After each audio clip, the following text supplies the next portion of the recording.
as he fans Mike Piazza on the nasty slider. Then more of the same for Eric Karros to end the third. Brett Butler left stranded on second. Top of the fourth, runners at the corners and one out. Tony Tarasco playing for the under-the-weather Ron Gant hits the fly ball to left. Terry Pendleton challenges Corey Snyder. You know he's got a gun. It's not that good, though. Scores Braves are up 1-0. Bottom of the seventh, L.A. gets even. Pinch hitter Dave Hansen to single to score Snyder. 17th pinch hit, ties an L.A. record, tied at 1. In the ninth, Mark Wohlers, bases loaded, one out. Brett Butler slaps one to short. Blauser can't turn two on the slow tapper. Tom Goodwin scores. Bobby Cox Braves lose 2-1. The Braves did activate Deion Sanders before the game. He pinch ran in the ninth. They're hoping to get Ron Gant back for Tuesday night's game. Clark still unable to help the cause. The fans, though, doing their part. Bottom of the fourth, Barry Bonds up. Willie McGee running. Bonds puts it in the hole, left vacant by Jay Bell, so McGee goes on to third. After a Bonds steal, 2 outs, Royce Clayton singles to center field. McGee and Bonds would score, giving the Giants a 2-0 lead. San Francisco, Scott Sanderson on the mound. He sends Andy Van Slyke back to the bench. Sanderson 2 hits in 6 innings. Giants some defense. Matt Williams robs Jeff King. Next batter, Dave Clark. He sends one deep to center. Want to see some more defense? You got it. Darren Lewis, the nice catch right in the gap. Giants win it by a score of 4-1. Bucks have dropped 5 straight. 10 batters retired in foul territory. Sanderson has won his last 3 starts. It's turned out to be quite the waiver pickup. Remember, Steve Buechele takes Roger Mason to left. You say, so what? Solo home run makes it 5-2. Well, of course, the next batter is Willie Wilson. Wilson had never hit a home run in the National League until he takes Roger Mason out of the yard. 6-2 Cubs. Just you say back-to-back, who cares? Steve Lake back-to-back-to-back. Sound like Berman here. First time for the Cubs since 77 back-to-back home runs. Phillies come back to make it a 7-6 game, though. Bottom of the ninth, Dykstra on first, 2 gone. Randy Myers to left-handed hitting John Kruk, and he strikes him out for his 40th save. The Cubs hold on to win it 7-6. They win their 4th in a row. Last time the Cubs hit back-to-back home runs in May of 77. The trio, who could forget? Larry Bittner, Bobby Mercer, and Jerry Morales.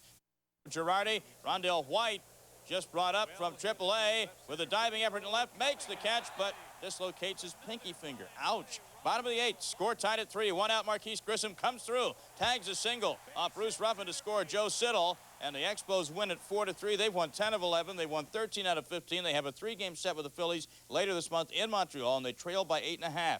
Remember, 64, it ain't over yet. Oh, by the way, over 40,000 fans go. He gets booed every time he comes up in Jack Murphy Stadium. Hit a 2-run homer. Take that. Florida shuts out the Padres 2-zip with the help of Brian Harvey's 41st save. In Houston, the Astros opening a series with the Mets. Houston wins it 7-2. Luis Gonzalez hit a career high in homers, hitting his 14th of the year. He also tied his career mark. That really erected for him was Rafael Palmeiro. Bottom of the first one on Palmeiro, deep to right. Back goes Paul O'Neill. Can't get it. It's off the top of the wall. Ducey to third. Double for Palmeiro. Bottom of the second, already 3-zip Rangers. Palmeiro at bat, 2 on. Deep to center. And this would be about a foot away from a home run as well, as Bernie Williams can't quite get it. Nice effort. Off the wall, Ducey and Rita score. 5-zip Texas. In the 4th, Palmeiro breaks his bat, says, give me a new one. Thank you very much. And he steps in the batter's box off Rich Monteleone, and bang, there it goes. You know what? This thing's not going to go high off any wall. It's over the wall. Home run number 33, 7-0 Texas. And then in the bottom of the 7th, Palmeiro again, deep to right center again, and it's gone again.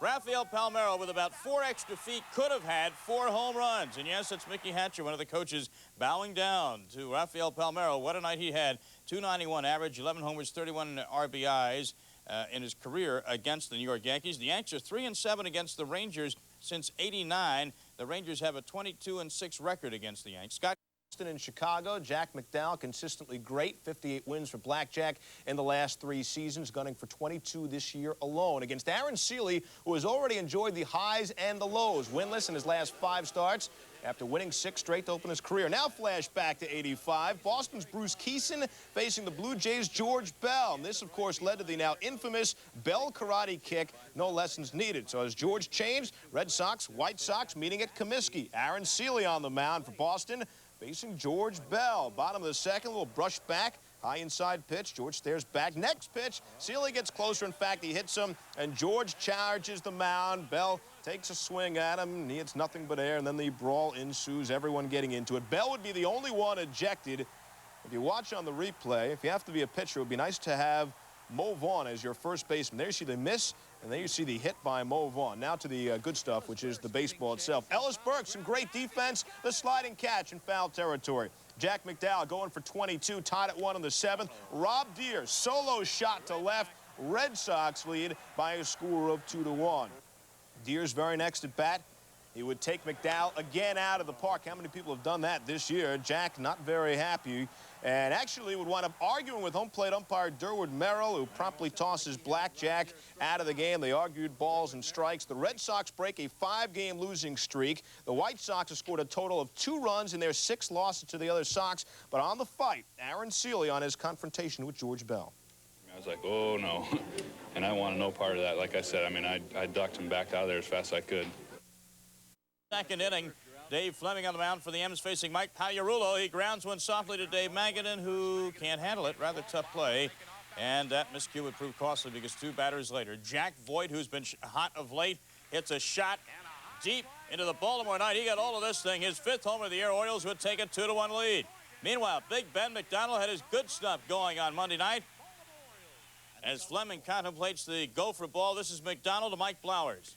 Have a seat, Mike. McDonald would then help his own cause. Facing Omar Vizquel.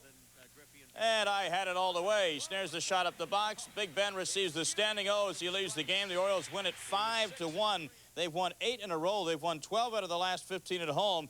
Prior to the game, manager Johnny Oates and first baseman Glenn Davis, a heated exchange in the locker room. Davis was asked to leave. He was upset that he was not picked to replace the injured David Segui at first. Pagliarulo played instead.